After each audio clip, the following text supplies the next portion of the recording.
Hey guys, thanks for coming back. It's Tammy Bennett, OMD, Oriental Medicine Doctor, and I'm going to talk to you today about hippie dippie voodoo medicine, of which acupuncture is not. So I want to clarify that there is hard science behind what acupuncture is and does, and I'm going to give you a brief history lesson about acupuncture in the United States.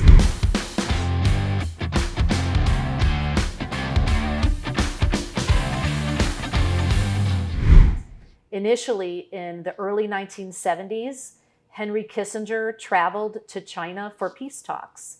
And during that trip, one of his members of his crew, and I believe he was a reporter, don't know which paper that he wrote for, but he fell ill with an appendicitis. And post-operatively, they used acupuncture to relieve his pain. And from that point forward, acupuncture has been acknowledged in the States as a form of pain relief. It took many years after that for the United States to adopt laws and rules and regulations surrounding acupuncture. However, one of the things that is important for you to know is a study that was conducted about how acupuncture works. It was in the early 1960s that a Korean researcher named Kim Bong Han started investigating how acupuncture needles were doing what they were doing, which was helping to relieve pain for migraines, back pain, post-operative pain, rheumatism, arthritis, and so on down the line. And so Kim Bong Han took his group of researchers and started studying the lymph system and the neuromuscular system, as well as the vascular system. He actually called the acupuncture system primo vessel, that's P-R-I-M-O, primo vessel. So years later, they weren't really able to duplicate Kim Bong Han's research.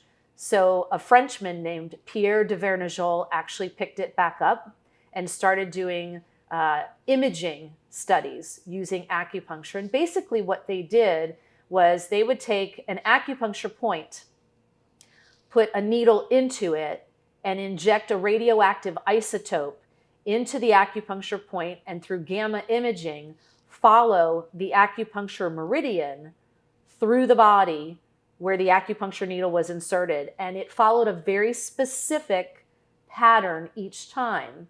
They challenged their work by injecting non-acupuncture points with radioactive isotopes into non-points and seeing that the radioactive dye would then disperse in the gamma imaging camera. So it wouldn't follow a direction at all.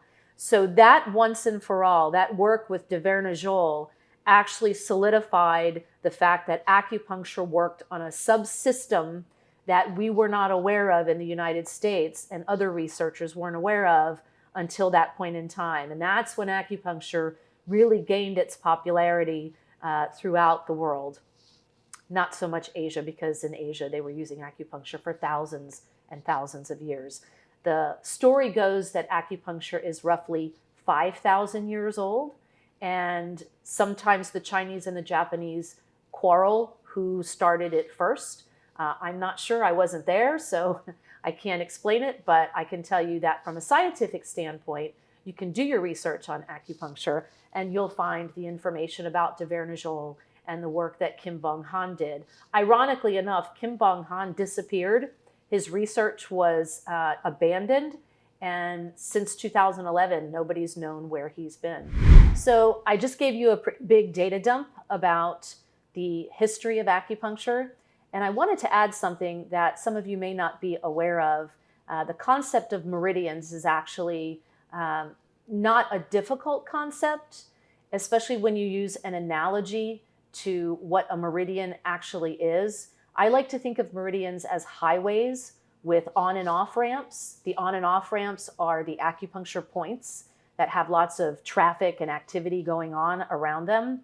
I remember studying acupuncture 30 years ago, and I found a book that contained some information about archaeological digs that were conducted in China, and the fact that they found these dolls that had meridian lines on them and dots on them, and people didn't really know what it meant for years until they connected, theoretically, the dots to the meridian lines and some of the work that's been conducted with some of the researchers that I just mentioned, Verna Joel and Kim Bong Han. And it's interesting to note that those meridian systems, even though it seems like those pathways are just underneath the skin, they can actually be deeper than just the subcutaneous level. When you insert an acupuncture needle into the skin, it goes in, a couple of millimeters, sometimes a few centimeters. But the way that the meridian lines work, they actually have external and internal branches that connect to different organ systems. So you'll hear people reference the liver meridian or the gallbladder meridian or the bladder meridian. And with over 1,000 acupuncture points on the human body along these meridian lines, it's fascinating to me that the dolls that they uncovered in those archaeological digs and the way that the research was conducted by Bong Han and Verna Joel are so extremely similar. You would think that a doll from 5,000 years ago that was unearthed in a dig would be off, by however many centimeters or millimeters, but the idea of those meridian lines being where they are and the research that was conducted, especially with the radioactive isotopes, showing the meridian lines, it's pretty impressive how accurate that information is.